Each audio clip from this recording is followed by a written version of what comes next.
PBA maglalagay ng 4-point shot sa susunod na season at Commissioner Willie Marcial planong magtayo ng sariling arena para paglaruan ang PBA. At Taylor Swift, papayagan ba mag-concert dito?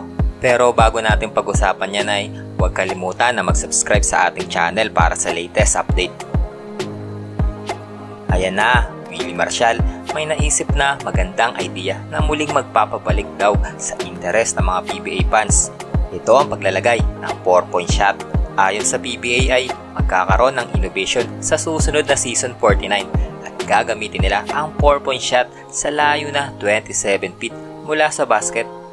Banggit ni PBA Chairman Ricky Vargas na isa lang ito sa magandang changes na mangyayari sa susunod na season. Hindi na rin ito bago sa PBA dahil ginagawa na nila ito during All-Star Game. Ayon naman kay Commissioner Chua, SMC Sports Director ay bibilis na daw ang laro at mas mahihirapan na daw ang mga gumagamit ng zona. Kapag daw laging nakakashoot sa malayo ay mapipilitan daw ang depensa na mag-adjust ng zone at ma-extend sa taas ang depensa.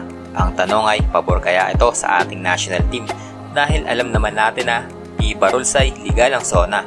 Kapag i-adapt natin ang ganitong klaseng game ay hindi na natin mapaghahandaan ng zone kapag naglaro na tayo sa international dahil karamihan doon ay zone ang ginagamit.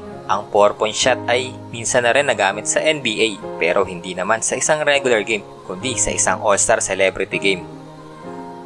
Ginamit din ito sa isang WNBA game pero sa All-Star lang din. About this last year, they shot a lot of 4-pointers as Sabrina knocks that one down for a 4-pointer. Ryan Howard just going to tie her shoe. You don't have to be as concerned with the defensive end as Sabrina hits another. Ganon din sa Big 3 na 3-on-3 league sa Amerika na merong 3 circle at kung nakatapak ka doon ay automatic na 4-point play yon. Pero una talaga itong ginamit noong 2000 pa sa American Basketball League or ABA. Doon naman ay kapag na-shoot mo ang bola sa half-court shot ay automatic na 4 points yun. Sa ibang update naman ay ayon kay Commissioner Willie Marcial ay naghahanap na sila ng bakanteng lote para paglibigan ng PBA. Pagtayuan pala ng bagong arena para dito na daw maglalaro ang PBA.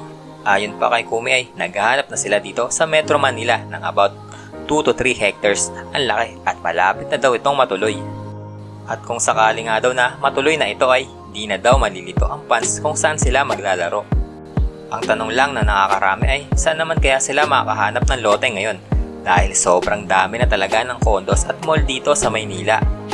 Sana daw ay noon pa nila ginawa ito noon nang maluwag pa ang Metro Manila. Di katulad ngayon ay wala na talagang paglalagyan. Ayon sa source ay baka sa bagong reclamation project ito ay tatayo sa mismong Manila Bay.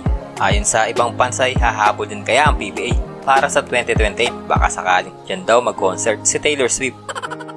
Sa tingin nyo guys, matutuloy na kaya ng PBA ang matagal na nilang pangarap na magkaroon ng sariling sports arena?